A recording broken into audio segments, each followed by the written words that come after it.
Yoya ammas yoya ilmaan ayyaa bikayyata maratu nageenya keenya ka waaqaa koodhamu madhaa koodheeraa baddee sana dhaqqabu warra sanii barheef akkamnu bultan nagaanu bultanii saniin jennaa warra sanii dhiheefillee akkamnu ooltan.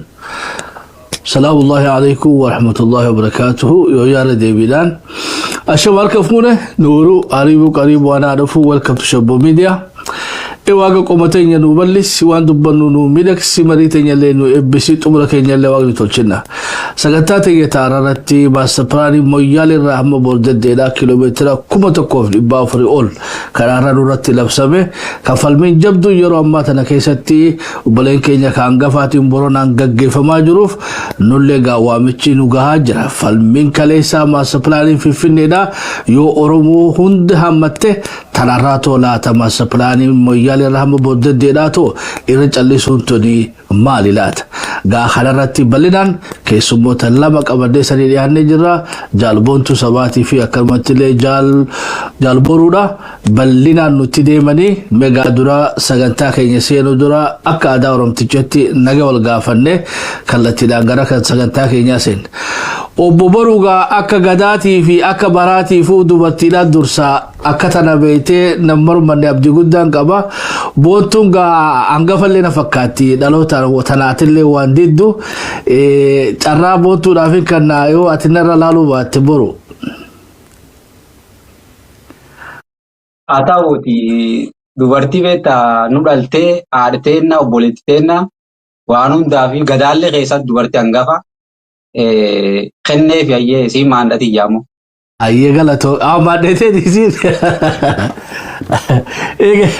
eega kan diteef gaa galatoomi jaalboontu nagaa nu gaafadhu. Assalamu alaikum warahmatullahi wabarakatuh. Yoyya Oromooti jatajiila addunyaa nagaa fayyanaa qabdu. Akkuma beekamu Oromoon nagaan jalqaba. Boontuun tuniin boontuu boonsituu sabaa intalti abbaa gadaa tuniin jaalboruu kana afaan ijoollee olla tokko warra biyya dhiitee waliin guddatee waan meeqa bu'aa bahii kaayis waliin bahee gabaabumaatti ittuma deemna. Akkuma yoo eeyyamee nu dheerateef gabaabbatee illee akkuma karoora gambeetiin sochoonaa jechuudha.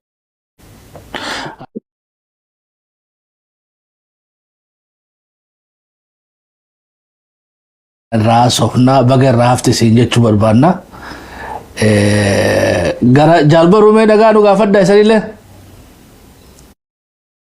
Ayyee akkam jirtanii salaamu alaikum warahmatullahi wabarakatuh. Uummanni Oromoo kaabaaf kibbaa baadiyyaa fi bakka hundaa fi idil addunyaa irra nu daawwachaa jirtanii bagarra geenne akkasumatti gartee ani har'a yeroo jalqabaatii fi Shabboo Miidiyaatti affeeramee dhimma gartee Oromoof Oromiyaa irratti asii taasisuuf akkasumas dhimma daangaa mooyyalee yeroo har'a irratti hirmaachuu fi karaa Shabboo Miidiyaatiin na affeerame asitti argamuuf ijjaaf maqaa dhaggeeffattoota Shabboo Miidiyaa fi uummata Oromoo bal'aanii isan galateeffadhaa nooruu naa jiraadhaa saniin jedhu.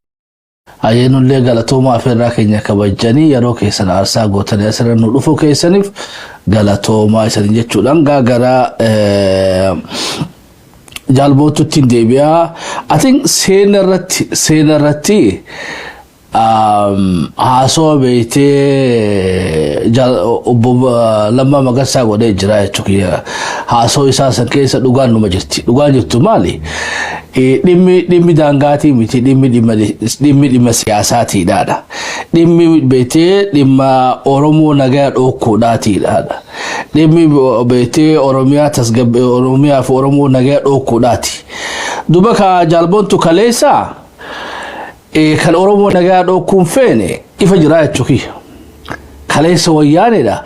Arragaa ilmaan abbaa gadaatu masaraa keessa jira Oromoo biyya bulcha goyannu ka Dabratsiyoonitu arraas beetee rakkoo moyyaalee tana isa duuba jira jedhamu abbaan rakkoo kanarra eenyu ta'uu qaba jechuudha. Maaliif goyanne Somaaleen silaafuu ta'u seenaafuu wal beeynu arra Somaaleen kormummaa fi dhiirummaa beetee arra lafa teenyetti kajeeltu hin qabdu. Yoo kijibne malee kaleessa illee sanumaa jechuudha. Kaleessaas namaa ergate arraas namaa ergate. Kaleessa abdii illeedhaani Dabratsiyoonii fi wayyaanii ergate yoo jenne arrohoo master plaanii moyyaaleedhaa hamma bordaddeedhaa abbaan master plaanii kanaa eenyu jaalboontu. yaa ammallee duraa durteetiin uummata Oromootiin baga jiraattan jedha. Akkuma rabbii tafreetiin as geenne malee akka silaa maastar pilaanii miti karoora diinatii fi karoora filaatiin silaa sun geennu jechuudha. Ammoo karaa buumee waaqaan bulu agabuun bulu hundi keenyaru akka tokko jirraa jechuudha. Alhamdulillah rabbil alaamiin galata rabbiitiin raafnee as geennee jirraa baga jiraattan jedhan uummata fayyaan.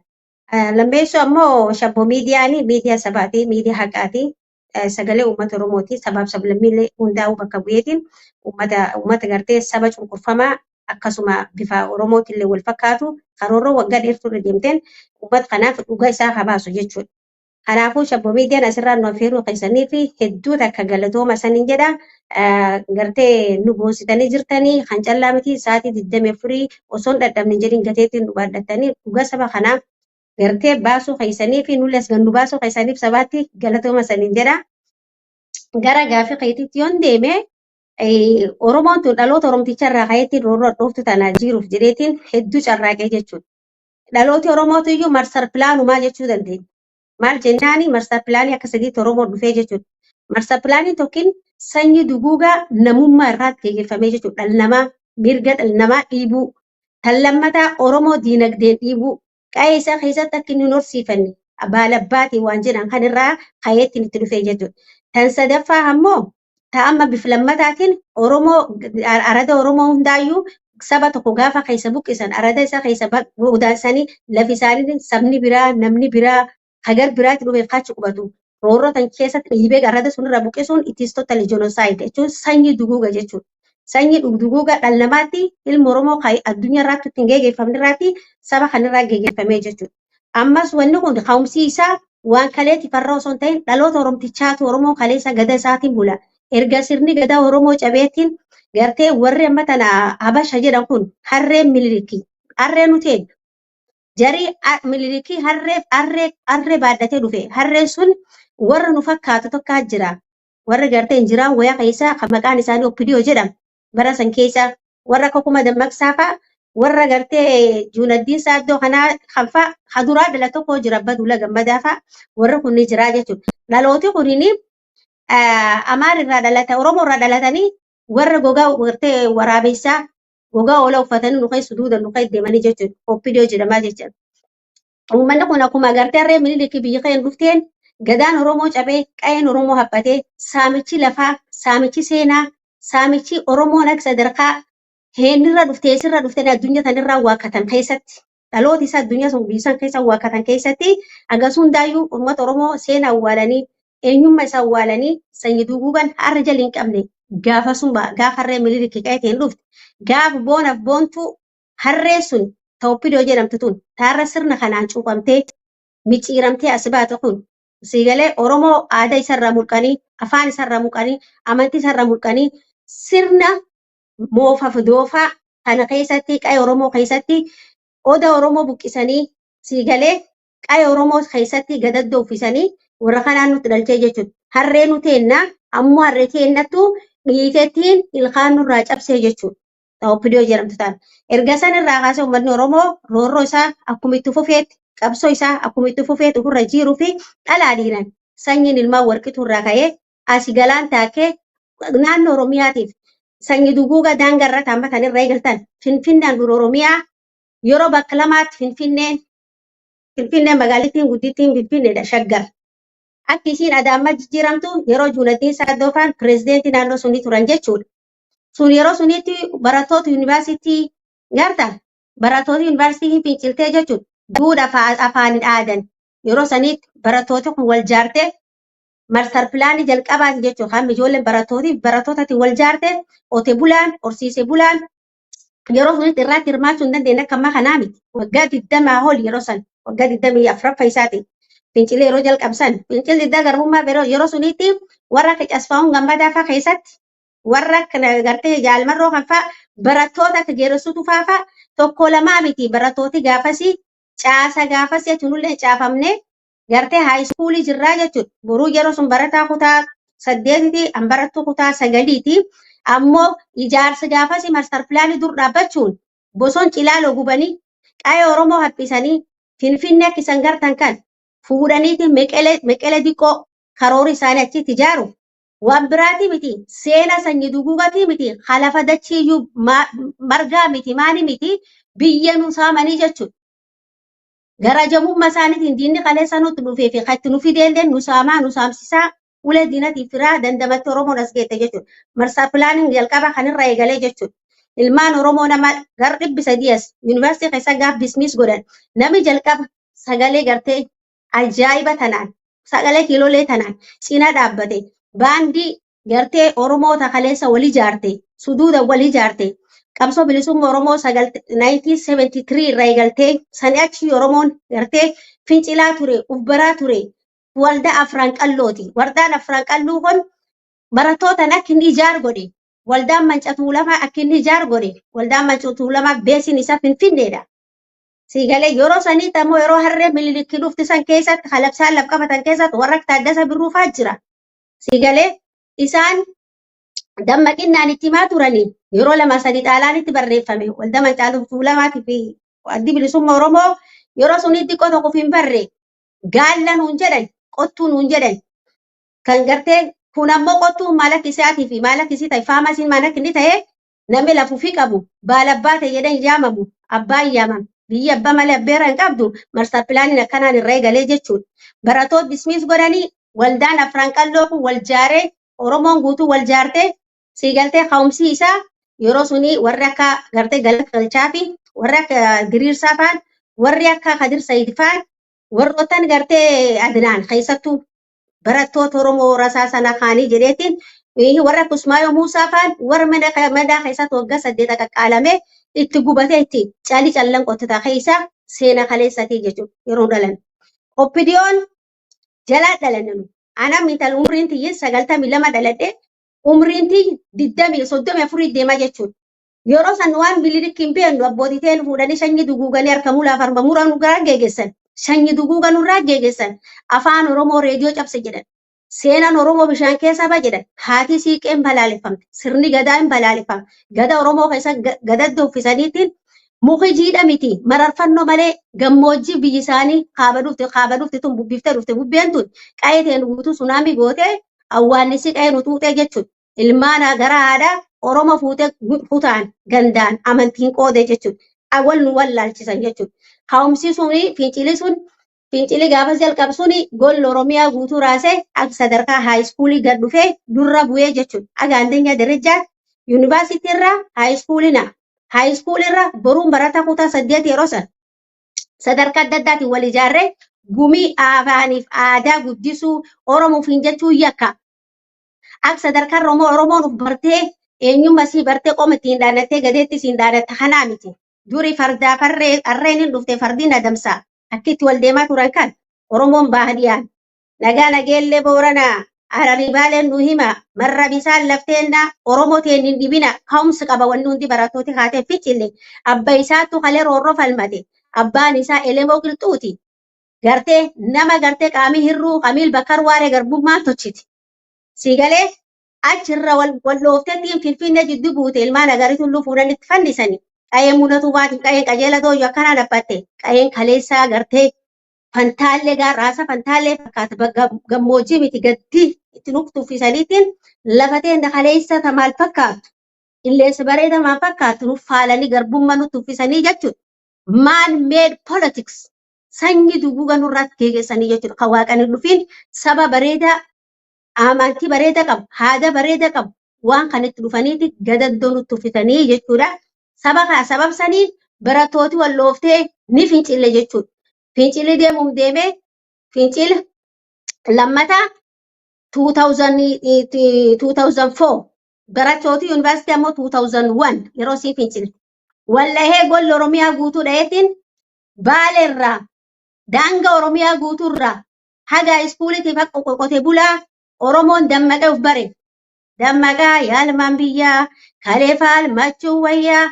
Nu malee jiru abbaan Oromiyaa jechaa turan alaabaa bilisummaa Oromoo fuudhanii kibba kanaaf fidan 92 dhaladheen 91 seenaa ajaa'ibaatu geeggeeffame akkuma abbootii keenya irra barannee kaaba kibbaan baha dhiyaan roorroo sun deemtee Oromoo daangaa dhiibdee jechuudha. Akka Oromoon biyyirraa facaatu, akka Oromoon gartee bineensi nyaatu, akka Oromoon gammoojjiif gaddakee deemtettiin Oromoon maalummaa Oromoo sanyii duguuguun isaa kanirra eegalee jechuudha. Kan hunda kan mudachiisee warra nu kennan seenu waraabessi gogaa oolaa uffate kan maqaan isaa oppidiyoo kanaatti Oromootii fuudhee sunsum sadeen godhee garta sunsum sadeen godhee okkotee yookiin gartee eelee godhatee jechuudha. Akka waaqatti as geenne garuu imaamataaf kaayoon isaanii silaa ganaa miti har'a akka waaqatti amnee siin jedhe. Fincilii didda garbummaa suniin dhufee dhagaa iskuulittiin bu'ee kan biyya nu ceesisee jechuudha. Barattoota 2,000tiif barsiisota 11f hidhataa fi hojjataa wal keessa nama 2,000 eksperimentiiliin geennaa biyya baane jechuudha. Fincilii kan yuunivarsiitiif kan cufti waldayeetiin daangaa ceena kuma abbootiin ta'e 91 biyya baasan jechuudha qabsaa'oti ta'e. Abbootii ta'e takaleessa imaamata ta'e kakaleessa kaayoo haqaa gufuutti ta'anii firaaf diinni kanaafuu boonaaf boontuun osoo jiranuu meqeleef mesqelee nutti moggaasan. Qottuu nutti moggaasan. Abba biyyummaa nurra fuudhaniitiin qa'eetti baalabbaa nuun jedhan. Agilgilootiin nu bulchan. Ati qotattee callaa kakkee fuutettiin bakkitti fiddi qabda. Boonaan odoo amantii ofii qabuu, odoo aadaa ofii qabuu, cuuphamee, fannifamee. Dhageetta afaan kee lakkisanii abbaa boba sollo bella nuun jedhan waan sunu nun beenu. Waan nun beenne nutti uffisanii, nu kullisanii, fuula addunyaatti rabbiin addunyaan nu mul'ise bareedduu addunyaarra nu dhoksanii jedhu. Akkanaa sanyii duguugan. Kan dubbiin yoo itti sii dabree sa'aatiin gabaabdullee qabnaa ittiin anaaseen dhumu reediyoo afaan cabsitanii beektaa. Dhaaci reediyoo afaan cabsitanii gara kee keessatti kuusa jira. Kuusa gartee jaajadamsaa iddoo rabbi rahmata godhuu fi tanaa jira jechuudha. Yoo keessa dubbannee beebii na dhaabuu dandeetti. Reediyoo afaan cabsitu waan ta'eef kan kanaaf fayyadamuu barbaada. Sitting the Ubuntu. I think gaafiti kuma gaaritti akka gaaritti na deebiftee jirta. I think tana keessa namni keenya waan guddoo hubatayeeti yaada. So rooroon tun nurra bobbulteedha. Master planning kaarraati dhiyaamitiidha. Falmilleen hagasuma takka turteedha. Arrallee falmi akkasitti abdanna. Gara jaalboruttiin deebi'ee sitti deebi'a daqiiqaa takkanaaf obsita. Mee jaalboru gaaboontuun lafa dheeraa seenaa dharaan nu odeessite waa hedduu nu odeessite waan silaa gara kee barbaadu gara kee fiduu deemullee kaa isiin amma deebiftee jirti gaafiti tattaantutti darbuudhaaf ammoo mee shabboon wanni isan nu agarsiisu gammadaa beeytee waariyoodhaa isaa daawun juusan nu agarsiisu ebargaa beeytee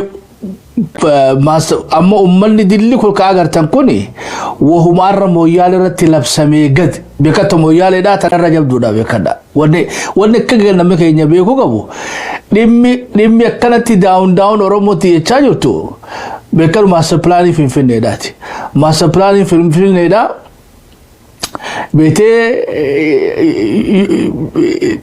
finfinnee bal'isanii ila adaamaa fiduudha. Ammoo kan beekadhu kan moyyaaleedhaa ilaa hama bordaddeedhaa kiiloomeetira 1,400 olii jechuudha. Dachaa 14 olii kaammaa kanarra caala. Kaan kiiloomeetira 100 amma 90 irraa ilaa haga 100ti. Master planning finfinneedhaa. Master planning moyyaalee irraa hama bordaddeedhaa ammoo kiiloomeetira 1,400.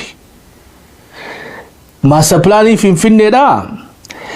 Beekadhu kutee bakka biraan goone beekadhu caasaa mootummaa Oromiyaa jalaa baaseeti caasaa mootummaa wanni bulchiinsa Finfinnee jala galche malee beetee maree buqqisee dabarsee amma Baardaar amma Gondaritti hin galchine jechuudha. Garaagarummaa master planning irraati kan kaleessa illee beekuu qabna. Kan kaleessa wanni jinneefi dhugaa Finfinnee illee teenya ammoo waan beetee seerri addaan nu daangeessee jiruuf amma Finfinneedhaa fi Oromiyaa wanni Oromiyaadhaa gara Finfinneetti galuun qabduudha malee Finfinnee nu teenya beekadha. Namuma beetee qabeenya boontuudhaa fuudhee boruu kennee jechuudha ta Finfinneedhaa. Moyyaale irraa hama bordaddeedhaa ammoo akkasii miti.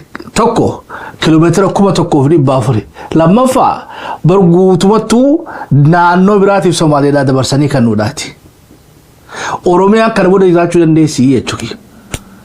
Oromiyaan kana booda lafa hagala jirtu dhabdee Oromoo fi injaamuu dandeessi, Oromiyaa fi injaamuu dandeessi.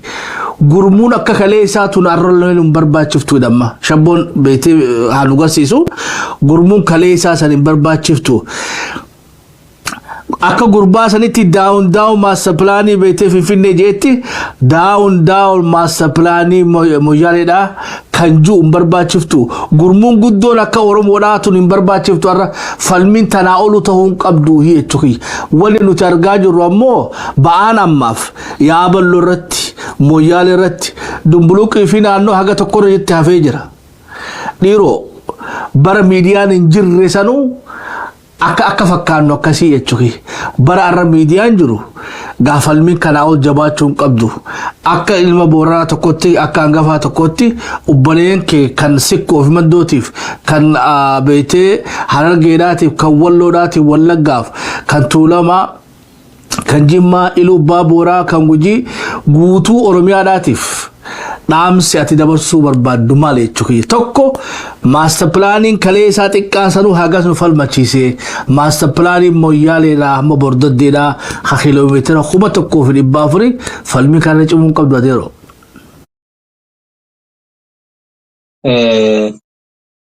Irri deebi'ee waaqaa shabboo miidiyaatiin ammallee ulfaadhaa galatoomaa kan nu affeertanii gartee gargaa fi kan keessatti fuulduraatti diqqoo ibsu wayii kennuu barbaada.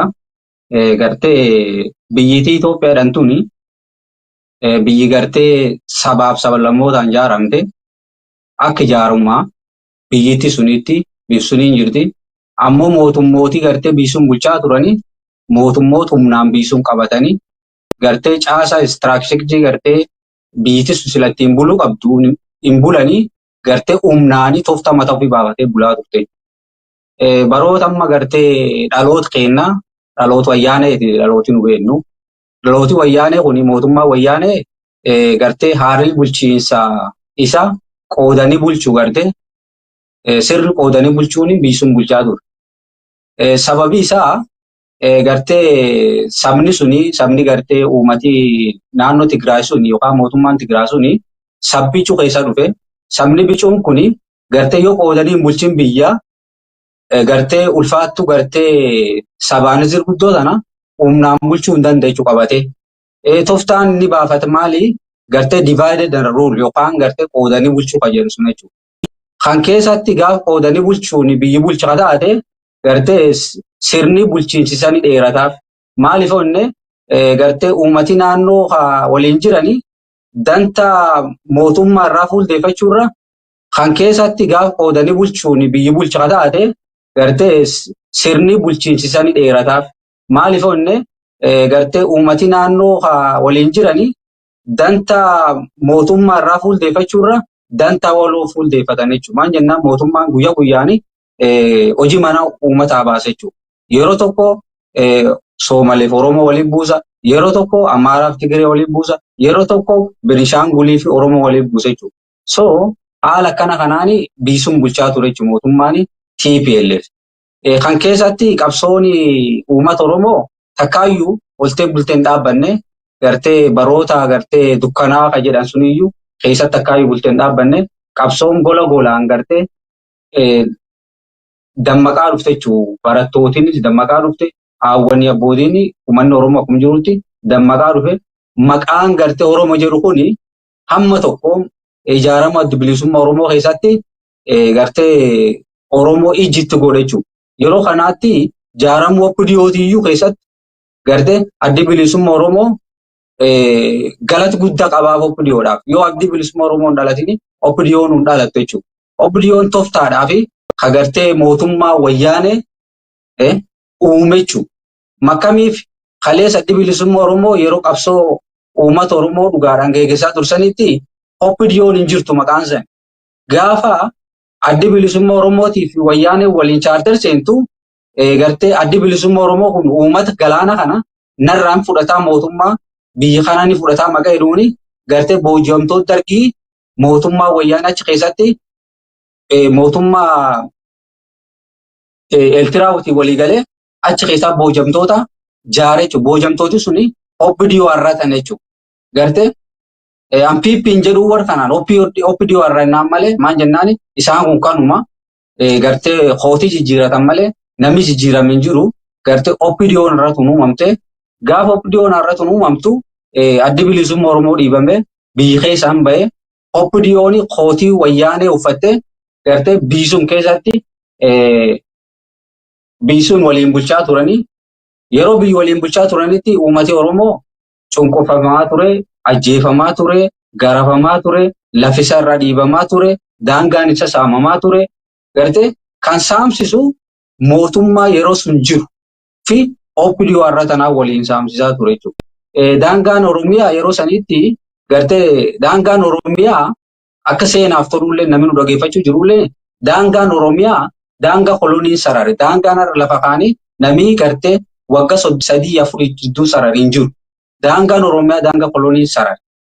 Gartee gaafa Afrikaanoti kun qoodamte yeroo koloniin Afrikaa irraa kaatu yeroo sun sararame jechuudha daangaan Oromiyaas. Daangaa yeroo sun sararame suni bortaadhaan gartee koloneeffattooti Habashaa daangaa Oromiyaa dhiibde kaan alagoota gurguratte kaanuu fi bortaadhaan qabachaa turte jechuudha. Kan namni nu dhageeffachaa jirtanii halkanatti hubachuu maltanii. So kanaafiyyuu kan keessatti addi bilisummaa Oromoo qabsoo geeggessaa ture. Geeggeessa qabsoo addi bilisummaa Oromoo keessatti uummati Oromoo dammaqinsa bal'aa argate qabsoon Oromoo gad fageenyaan finiinaa turte. Gartee ayyoonni keessaa falaa wal jaarte qabsoo san geeggessaa turte. Akkasumas barattootaa fi weellistooti Oromoo namni kanneen akka gartee hangafa Ali Birraafa, Ali Shabboofa, gartee Maamma Sheekaafa, Jaali Kadir Sayidifa jarreen kun kan akka calla carcarifaan gartee awusoon tuni gartee wobo keessaa gurmaa'uudhaan uummata Oromoo dammaqsaa ture kanneen akka Adama Ruunfaa.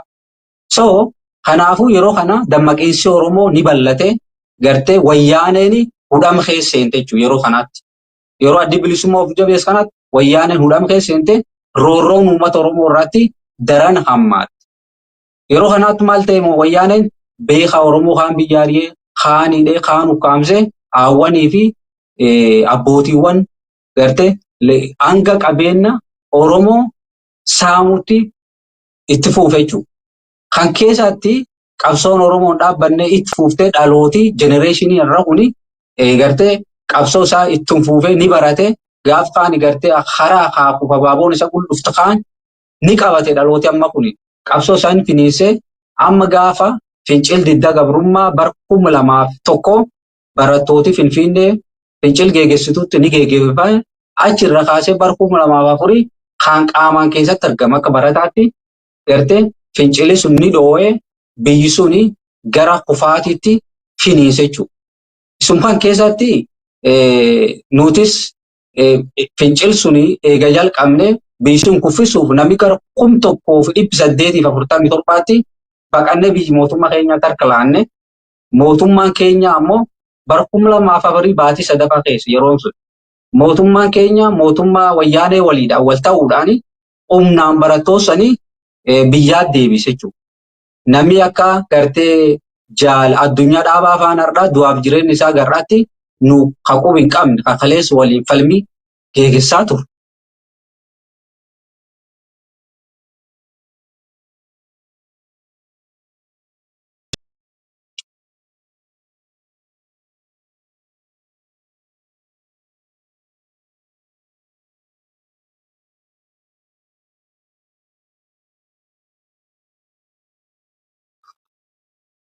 Okay, kanneen akka gartee jaallan kanaafaa jaale gammachuu dhaabaa afaanii gartee har'aa du'aaf jireenya isaanii beekuu hin dandeenye.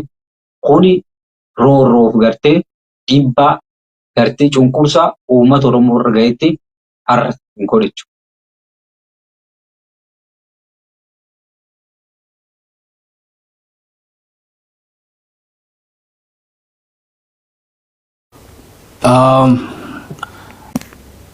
Jaalbaruun bira keessa seenee jira xiqqoo inni haala isaa anjeeffatu